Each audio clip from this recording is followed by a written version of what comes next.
Te invitamos a unirte a la comunidad de En Perspectiva. Estarás apoyando nuestro periodismo profesional e independiente. El funcionamiento de los clubes de cultivo de cannabis está bajo la lupa del gobierno ante la posibilidad de que parte de su producción esté siendo volcada al mercado ilegal de drogas, como sostuvo esta semana acá en Perspectiva el ministro del Interior, Jorge Larrañaga. A partir de esa declaración es que estamos conversando esta mañana con el doctor Daniel Radío, secretario general de la Junta Nacional de Drogas, pero además presidente del IRCA, Instituto de Regulación y Control del Cannabis. Vayamos ahora sí, doctor Radío, a este tema, al que planteaba yo al principio de la entrevista. ¿Usted estuvo reunido con autoridades del Ministerio del Interior para hablar de esta inquietud de Larrañaga? Sí, entre otras cosas, pero sí, también estuvo presente esto. Yo me reuní con el señor subsecretario Maciel y también con el señor jefe de la brigada, que se llama, que es la Dirección General de la Represión del Tráfico Ilícito de Drogas. Uh-huh. Efectivamente, marihuana producida de forma legal en Uruguay está ingresando a Brasil y a otros países de la región. Pues es que yo tendría que escuchar otra vez el video, porque cuando alguien de la producción de Perspectiva me llamó, me decía, hay marihuana legal de Uruguay que está en Brasil. Bueno, y que los brasileros están diciendo que hay marihuana legal de Uruguay que está en Brasil. Los brasileros no tienen manera de saber si la marihuana que está en Brasil es legal, porque a menos que ellos tengan una trazabilidad, ¿es posible que haya marihuana uruguaya en Brasil? Probablemente sí, y efectivamente probablemente el Ministerio del Interior tenga pruebas de eso y por lo tanto lo afirma. ¿Esto quiere decir que esa es marihuana legal? Bueno, en algún caso también es posible, pero no es obligatorio. Pero el Ministerio, ¿qué tiene como impresión? Porque por algo Larrañaga dijo lo que dijo, por algo habló de los clubes de membresía, etcétera, ¿no? De hecho, nosotros controlamos los clubes. Cuando se dice ahora los clubes están bajo la lupa, yo no digo que estén bajo la lupa, pero los clubes están siendo inspeccionados permanentemente. El control de los clubes tiene básicamente dos componentes. Un componente que es que los clubes tienen que brindar información al portal al que solo nadie más tiene acceso, información que incluye cantidad de plantas florando, volumen de producción, cantidad de entrega a sus socios. Todo eso está registrado en el portal. Pero además tiene otro componente que es la fiscalización presencial. A veces se ha dicho, bueno, pero la fiscalización presencial es escasa porque nada más hay 5 fiscalizadores para 150 y pico de clubes. Eso, lo de escaso siempre es relativo, ¿no? Cuándo es escaso y cuándo es suficiente. Capaz que habría que poner algún fiscalizador más. Ahora, tampoco podemos trabajar los uruguayos todos de empleados públicos fiscalizando. Pensemos que el Ministerio de Desarrollo Social tiene 7 fiscalizadores para 1.200 hogares. Nosotros queremos tener ¿cuántos para 150 clubes? Me parece como, ¿no? Entonces, hay que fiscalizar, hay que hacer. Y de hecho, por fruto de esa fiscalización que el IRCA realiza, además, en muchos casos en cooperación con la Fiscalía. Y en algún caso, inclusive hubo un allanamiento que fue pedido expresamente por IRCA.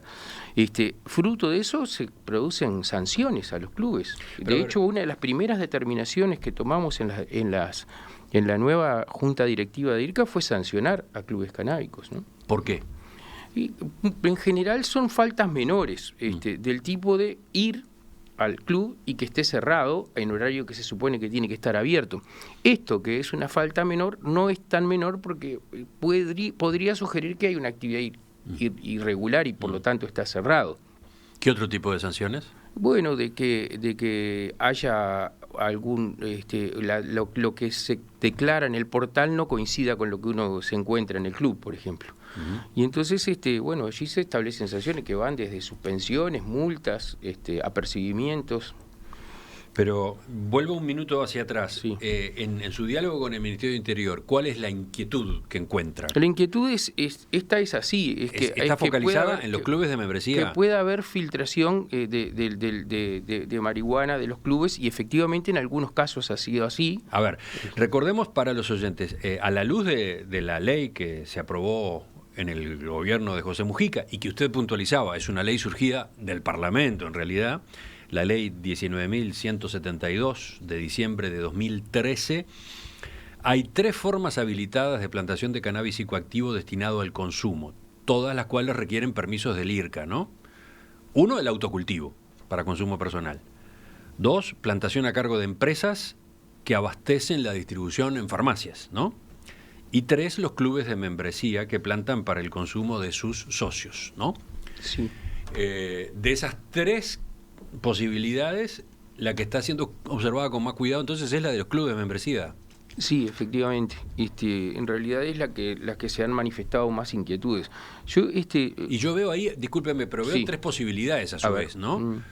Que en algunos clubes de membresía se produzca más que lo que consumen sus integrantes y una parte se destine al mercado ilegal.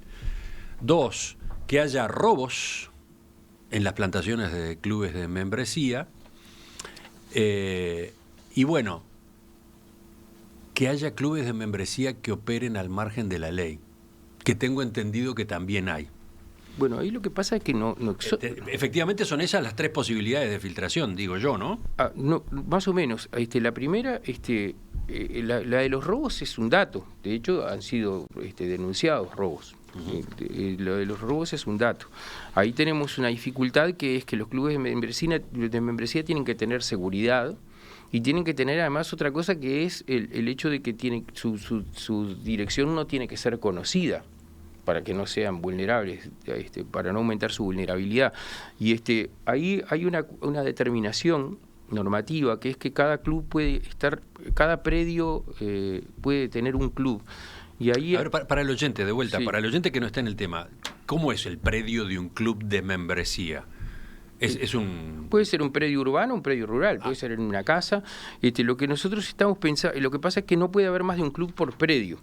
Y ahí tenemos un tema delicado. Y ahí sí, claro, porque eso, si nosotros modificáramos eso, que es una posibilidad que estudiamos, de que, por ejemplo, en los predios rurales podamos tener hasta 4 clubes, eso podría mejorar las posibilidades de seguridad, porque podría ser una seguridad que a escala saldría más barata y permitiría y nos permitiría fiscalizar mejor también. Enseguida vuelvo sobre eso, pero entonces, ¿la posibilidad de que haya robos? La posibilidad de que haya robos existe.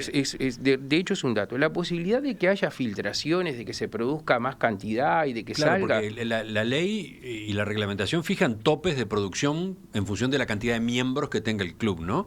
Claro. ¿Y quién asegura que ese tope es un tope razonable? ¿Efectivamente se consume? ¿Los miembros consumen toda esa producción? Pero es que en realidad está controlado eso, porque nosotros sabemos por el portal cuánto se produce y sabemos cuánto se entrega. O sea que y además las entregas se hacen bajo recibo, no es una cosa que nos cuentan cuánto se entrega, tiene que haber documentación de la entrega. ¿Sabe a qué voy? A que creo que todos más o menos conocemos, a propósito de filtraciones, o sea, alguien que es miembro de un club de membresía y comparte marihuana. Bueno, pero ese es otro tema. Sobra, pero ahí el problema no es del club. Porque le sobra, digamos. Pero la producción de un club de membresía no termina siendo solo para los miembros, ¿no? El problema no es del club ahí, pero yo estoy habilitado a tener 40 gramos de marihuana. Si yo esos 40 gramos los fumo o los vendo, es un problema que no es del club. Ese es otro tema, ¿no? Que es distinto ya. Y la tercera cosa que tú decías, que hayan clubes, ¿cómo decías? Perdoná. Clubes de membresía que no están registrados, que operen al margen de la ley. Eso no es un club de membresía. A ver, hoy hay 155, ¿no? 158, creo. Yo veía no me acuerdo. Números al 28 de julio. 28 de julio por lo menos eran 155 en todo el país y un total de 4.964 miembros. Ahí está. Ese era el número que yo encontré. Pero resulta que hay más. Hay más. Bueno, pero si hay más no son clubes de membresía, porque si no están habilitados por la ley son cultivos ilegales. Bueno, pero hay. Y si sobre los cultivos ilegales, IRCA no tiene nada para decir. Pero ¿quién controla? A ver, ¿con qué nos encontramos trabajando para esta entrevista? Integrantes de clubes canábicos que consultamos dijeron que hay más clubes que los que figuran en los registros oficiales. Incluso nos dijeron que la cifra real puede triplicar. Bueno, si hay la cantidad oficial. Eso no me consta que sea así, ¿no? Porque yo lo que creo que, ¿cómo es un club que sea ilegal? ¿Qué quiere decir? ¿Que hay gente que se asocia? ¿Qué quiere decir un club canábico ilegal? El club canábico es una figura creada por la ley que cumple determinados requisitos. Si hay gente que se asocia para delinquir, eso no es un club canábico. Si hay gente que se asocia para producir marihuana por fuera de la ley, eso no es un club canábico. Le explico una de las razones que nos dieron. Tiene que ver con las exigencias de la normativa. Bárbaro, hay que cumplirlas. Medidas de seguridad, ¿no? Totalmente. Protección de los predios donde se realizan los cultivos, lo que implica gastos altos. Ahí está. Entonces, hay clubes que prefieren no registrarse para no tener que asumir todos esos costos y terminan operando por fuera de la legalidad. Esos son cultivos ilegales y sobre esos nosotros no tenemos que fiscalizarlo, no tenemos nada que decir, porque nosotros el control administrativo, la fiscalización administrativa de los clubes que están registrados. Sobre gente que hace cosas que están al margen de la ley, esa es la policía la que tendrá que actuar, ¿no? Y de hecho Pero yo creo que actúa, ¿no? Supongo que conoce casos. ¿De clubes ilegales? No, porque además me llama la atención que nosotros digamos que eso es un club canábico. Eso no es un club canábico. Gente que se asocia para plantar marihuana al margen de la ley no es un club canábico. Lo cierto es que con esos clubes, entre comillas, aparecen riesgos importantes, ¿no? Puede ser. Si no hay control ninguno. Claro, si existen y no son controlados. Pero que de hecho eso nosotros, insisto, eso es una actividad ilegal del Uruguay que de hecho me consta que la policía fiscal. A ver, yo estuve en la Fuerza Aérea mirando fotos aéreas de cultivos ilegales que hay en el Uruguay. Si es una persona la que tiene ese cultivo ilegal o es un conjunto de personas, es lo mismo, es un cultivo ilegal. Yo no le llamo un club canábico a eso. Eso Bien. Es un cultivo ilegal sobre el que no... Alguien me decía, ¿cómo se fiscalizan los cultivos ilegales? No se fiscalizan, hay que erradicarlos. No tiene que haber cultivos ilegales. Otra posibilidad es modificar la normativa, como recién mencionaba usted, bueno. ¿no? Habilitar a que haya más de un club por predio y de esa forma bajar los costos de seguridad, etcétera. Y favorecer la fiscalización, porque no es lo mismo ir a fiscalizar a un departamento del fronterizo, un club canábico, que ir a fiscalizar 4, ¿no? Con el mismo viaje. En realidad eso favorecería mucho. Yo creo que eso hay que pensarlo, es una posibilidad. ¿Sí? ¿Usted ha propuesto eso? Está presente en IRCA ya desde el periodo anterior. Yo creo que hay que apurar eso, me parece que hay que pensarlo. O sea, permitir que por predio haya hasta 4. Hasta 4 clubes que compartan entonces determinados gastos. Sí, sobre todo el tema de la seguridad, porque en términos de escala eso le abarataría la seguridad y la permitiría ser mejor, ¿no? Otra posibilidad que manejaban responsables de clubes canábicos que consultó la producción de En Perspectiva es que se incremente la cantidad máxima de socios que puede tener un club. Es una posibilidad para estudiar. También bajar costos, para licuar costos. Es una posibilidad de estudiar. A ver, yo te digo, porque uno tiene un montón de ideas. Yo cuando llegué a la Secretaría de Drogas vine con un montón de ideas. Después hay que gestionar cosas. Yo hace un mes que estoy en IRCA nada más. Tengo 5 años por delante en teoría, o capaz que no sé, dependerá la voluntad del presidente, pero en todo caso son de las posibilidades que hay que estudiar. Yo creo que estas dos son posibilidades ciertas. Porque ¿qué es la verdad? La verdad es que habrá, yo no de hecho ha habido casos de clubes que no han hecho las cosas bien y entonces son fiscalizados, son sancionados, pero la mayoría no es así. Muchos casos los clubes, yo he estado reunido con muchachos de una federación de clubes canábicos que tienen toda la voluntad de que las cosas les salgan bien y no necesariamente es una actividad que rentable, digamos, es difícil que los números te den, etcétera. Entonces, para que hace las cosas bien es difícil y entonces hay que facilitárselas para que hagan las cosas bien. Hay que trabajar para que quien quiera actuar en el marco de la ley no se le haga cuesta arriba, ¿no? ¿De qué depende entonces que se puedan producir estas, no sé cómo llamarlas, flexibilizaciones de las exigencias? Hay que estudiar, porque hay que ver, porque toda movida que hagamos tiene siempre efectos que hay que saber bien que no van a ser perjudiciales, porque una cosa es lo que yo intuyo y otra cosa es cuando voy a la cancha. Por ejemplo, te hago un ejemplo. Yo vine muy entusiasmado con la posibilidad de que los autocultivadores no tengan necesidad de registrarse. Entre otras cosas me fundamentaba en eso de que el presidente de la República ha manifestado públicamente que él es contrario filosóficamente al registro. Yo pensé, una buena cosa sería no exigir el registro para los autocultivadores, que en realidad ahí sí lo que tenemos es un gran subregistro. Hay mucha gente que autocultiva y que no se registra. Ahí sí que hay un gran subregistro. Pero el problema es que después, sobre la marcha, en un mes que hace que estoy en IRCA, me doy cuenta que muchas veces el hecho de estar registrado es una defensa del autocultivador también.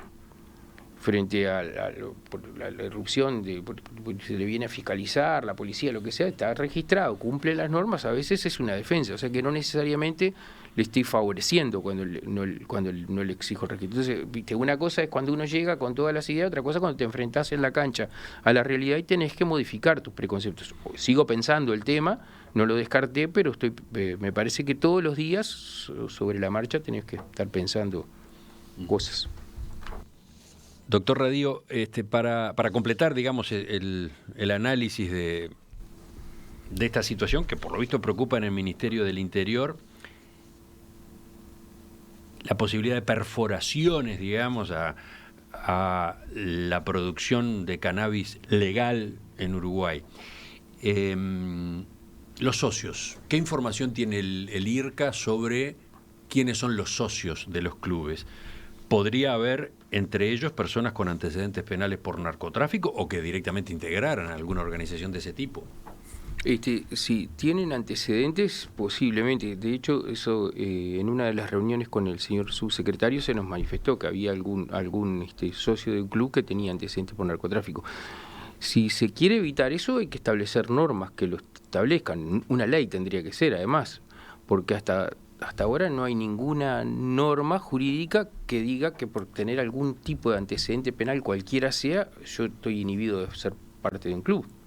Ahí está, entonces, otra de las inquietudes del Ministerio, por lo que usted contaba. No sé si una inquietud, se nos narró eso, que había algún socio de un club que tenía antecedentes por narcotráfico, y yo tomé nota de esa situación, pero en realidad lo que pasa es que no hay nada que inhiba a una persona que tenga antecedentes penales o de cualquier tipo, por cualquier delito, incluyendo que pueda ser socio de un club. Eso es yo tengo que cumplir la ley, y eso es.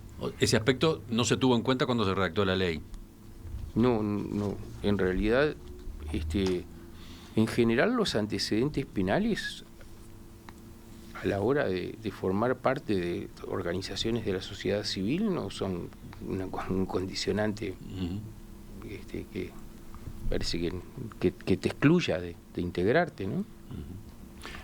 Pero capaz que en este caso alguien piensa distinto y en ese caso habrá que redactar normas en ese sentido, ¿no? De todos modos, ¿cómo es que sabe el Ministerio de Interior que hay socios de clubes canábicos? Probablemente en alguna de estas intervenciones en actividades ilegales, no sé si se referirían a algún club de estos que tú decís, que para mí no son clubes y son no registrados, ¿no? Pero no estoy seguro de eso, no sé. Hago esta consulta porque en teoría la información que maneja el IRCA es reservada, Es ¿no? reservada. Igual nosotros, el Ministerio del Interior nos ha solicitado información. Nosotros tenemos toda la disposición a colaborar con el señor ministro, que tenemos, a la luz de los números además, que está haciendo las cosas muy bien, pero para ser bien estrictos y estar seguros de que no transgredimos normas, lo que hicimos fue pedir a la unidad de datos de Presidencia, dependiente de AGESIC, para que nos autorice a dar toda la información necesaria, salvo aquella que esté estrictamente que sea considerada reservada por la norma, ¿no? O sea, el Ministerio del Interior les ha solicitado a ustedes información de quienes están registrados en IRCA, tanto como autocultivadores, como miembros de clubes de canábicos. Sí, de hecho sí, y también nos ha sido registrado por la justicia, nos ha sido solicitado por la justicia algunas veces. Cuando es solicitado por la justicia, por supuesto que se accede. Y de hecho nosotros hemos participado en allanamientos que ha llevado adelante Fiscalía, ¿no? Sí, nosotros en eso es distinto, ¿no? Una cosa es que sea la justicia, otra cosa es que sea el Ministerio del Interior, y por eso es que nosotros, que como queremos colaborar con el señor ministro, lo que hemos pedido es a la unidad de datos que nos diga toda la información que le podemos dar, se la vamos a proporcionar. En síntesis, y para completar esta parte de la entrevista, ¿cómo diría que es el momento actual de los clubes de membresía desde el punto de vista de todas estas inquietudes, preocupaciones, etcétera? Que tenemos, como tú decías, tres formas de acceder al cannabis de manera legal en el Uruguay. Una de ellas son los clubes canábicos. Tenemos 150 y pico de clubes canábicos funcionando. Puede ser que en algunos casos las cosas no se estén haciendo bien.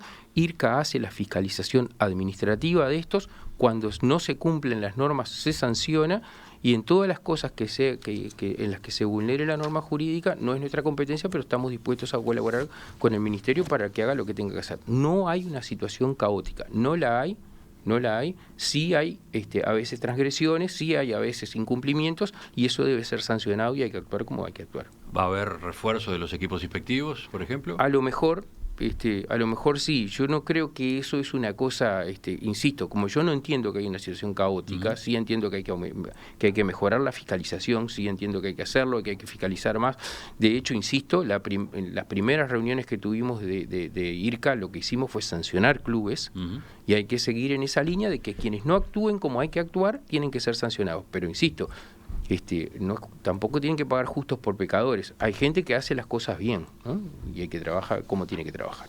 Enseguida completamos la entrevista yendo a otros aspectos de la legislación en esta materia y a otras posibilidades incluso que se abren a partir de ella, posibilidades de exportación, posibilidades de generación de puestos de trabajo. Llegamos al último segmento de la entrevista esta mañana con el doctor Daniel Radío, secretario general de la Junta Nacional de Drogas desde el mes de julio pasado. Además, presidente del IRCA, Instituto de Regulación y Control del Cannabis. Pasando a otros asuntos vinculados con la ley del año 2013. Acá el gran objetivo de la regulación era arrebatarle al mercado negro una parte del consumo, ¿no? ¿Eso se ha logrado? Yo no estoy seguro si ese era el gran objetivo de la regulación, ¿no? ¿Cuáles entiende usted que eran? A ver, pasemos en limpio eso. Viste que en general cuando, yo ya lo he dicho más de una vez, cuando uno habla de la droga dice, el problema de la droga, y siempre parece que sabe de qué está hablando, el problema de la droga.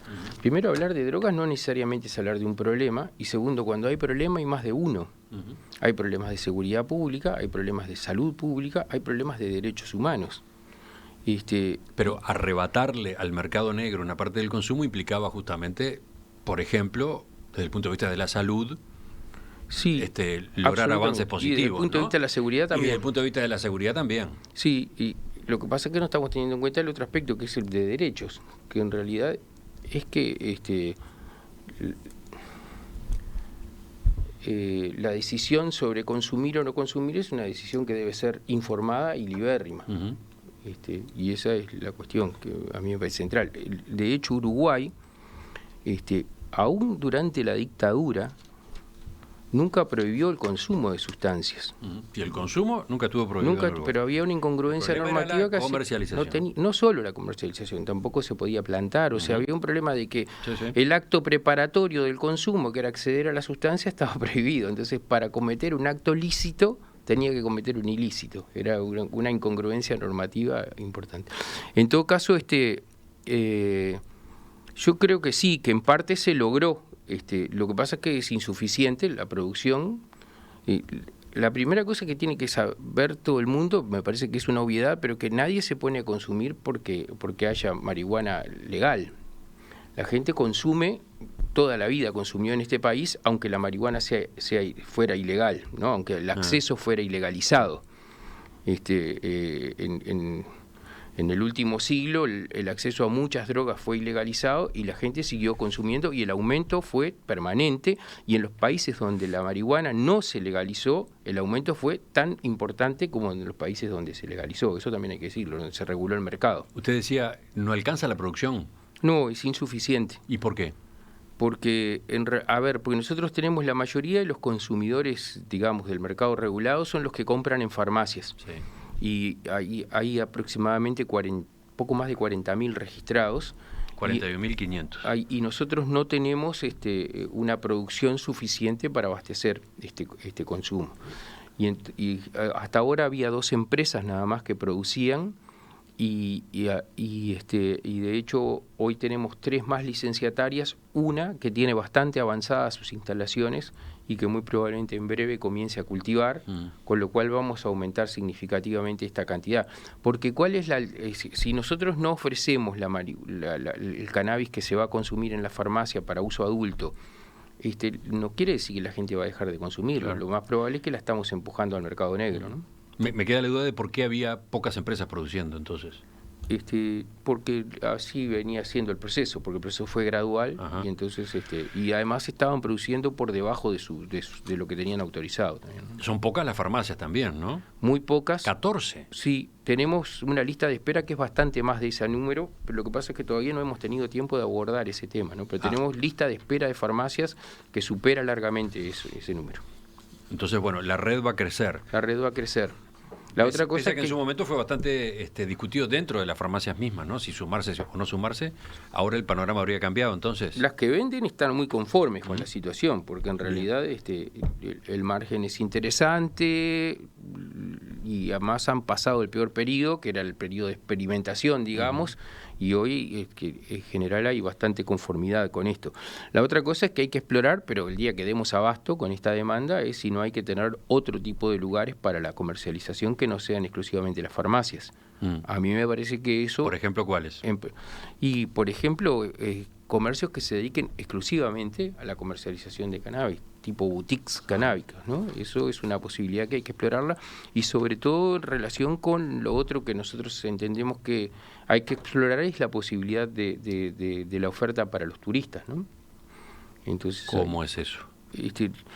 De hecho, todos tenemos legítimamente la sospecha de que como este tema explotó en el mundo, de que Uruguay reguló el mercado, hay mucho turista que viene al Uruguay buscando dónde va a conseguir el cannabis. Sí, y no hay manera legal de conseguir de que el turista la consiga, con lo cual uno tiene la legítima... Pero termina habiendo filtraciones también. Luego uno termina la legítima sospecha de que... ¿Cuántas veces se ha hablado de establecimientos en los cuales se hace degustación de marihuana proveniente, por ejemplo, de algún club de membresía? Entonces eso es lo que hay que evitar, y para evitar eso, para no empujar la gente al mercado negro, lo que hay que hacer es blanquear y eventualmente tener algunos dispositivos o mecanismos que hay que pensar cuáles. De hecho, yo tengo pendiente una reunión con el subsecretario de Turismo para empezar a pensar estas cosas, ¿no? El ministro Germán Cardoso habló de esa posibilidad. Y nosotros lo conversamos parcialmente, lo abordamos en la primera reunión, a la salida de la primera reunión de la Junta Nacional de Drogas con el señor subsecretario. Parece que ahí tenemos que pensarlo, porque si nosotros Pero todos... al mismo tiempo me imagino que dentro del gobierno esto genera sus disonancias, sus rechazos, ¿no? No sé. ¿Cómo le ha ido? ¿Ha discutido el tema? No, pero tampoco he escuchado resistencias a esto. Sí. Es como, viste... ¿Usted ve posible que se avance en esa materia, entonces? Yo creo que sí. Porque que nosotros cerremos los ojos y hagamos como que no pasa, no quiere decir que no pasa. Si está pasando y es ilegal, bueno, pensemos qué vamos a hacer. ¿Vamos a meter a los turistas presos o vamos a ofrecerles alternativas legales de que pase eso, y vamos a ofrecer que vengan otros turistas que no van que digamos, el ingreso ahí no viene por la venta de cannabis, sino por la posibilidad de que haya gente que venga a este país con ese incentivo adicional, ¿no? Hay que pensar esas cosas. ¿Cuándo le parece que puede haber novedades? No sé, estas cosas hay que pensarlas, no, insisto, cualquier paso que uno dé en esto tiene consecuencias colaterales, entonces hay que pensar muy bien. No solo las consecuencias pueden ser de todo tipo, y entonces también políticas, y entonces hay que pensar muy bien. No tengo apuro.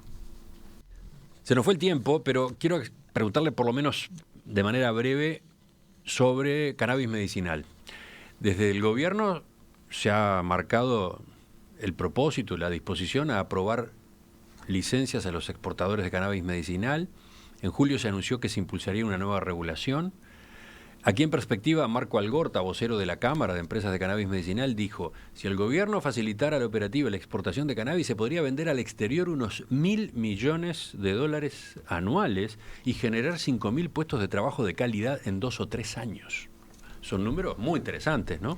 Sí, ahí la indicación expresa del presidente es que hay que avanzar en ese sentido, ¿no? Que hay que facilitar las cosas para eso. Ahí yo quiero decir, porque la ley en el Uruguay estuvo siempre, por lo menos en la fundamentación, centrada en el tema del cannabis para uso adulto, que se ha dado en llamar, aprovecho para decirlo, recreativo, y que no conviene llamarle recreativo. Ayer escuchaba a la doctora Peguiraube con un argumento más que me gustó mucho, que ella dice: cuando uno usa alcohol para curar una herida, dice alcohol para uso medicinal. Cuando lo toma, no dice que es alcohol para uso recreativo, porque en el caso del cannabis dice es muy raro. Evidentemente está esa contradicción.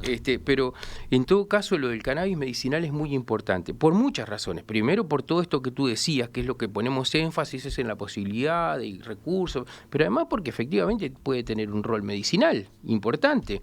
Y la otra cosa es que como está de moda, la gente sabe, se entera, sale y busca y consigue cosas que no necesariamente cumplen con los estándares que debe consumir. Nosotros necesitamos productos de calidad farmacéutica y para eso hay que apostar, por supuesto, a producir, pero además a la investigación, a la industrialización, a agregar valor a lo que se está haciendo. Y por ahí puede venir mucha parte de la inversión, ¿no? ¿Y entonces? Y entonces hay que agilitar, hay que favorecer, hay que ser agentes catalizadores de esto en lugar de estar obstaculizando, ¿no? Tenemos una política ¿Para usted pública. se obstaculizó? Nosotros tuvimos... ¿El gobierno Vázquez fue un gobierno que no ayudó en esta materia? Ahí teníamos dos tipos de obstáculos. Tuvimos obstáculos. Teníamos dos tipos de obstáculos. Unos eran normativos. Había como la norma nuestra fue muy temprana, hubo aspectos del comercio internacional que no se previeron, a mí me parece, capaz que un día podemos profundizar, pero hoy hay cuestiones de talante. No siempre en los gobiernos que nos precedieron hubo el mismo talante con respecto al tema. Aún tenemos dificultades. Bueno, tenemos que tratar de agilitar y de flexibilizar esto y de hacer, insisto, de ser nosotros agentes catalizadores, no para cualquier cosa, porque hay muchas cosas para cuidar, entre otras cosas la marca país, pero además la calidad de los productos que queremos producir. Entonces, teniendo en cuenta eso en el horizonte, tenemos que actuar. Doctor Daniel Radío, secretario general de la Junta Nacional de Drogas, además presidente del IRCA, gracias por acompañarnos esta mañana. A ustedes, siempre es un gusto venir al programa. Hasta pronto. Ya vamos en busca de la tertulia de este viernes.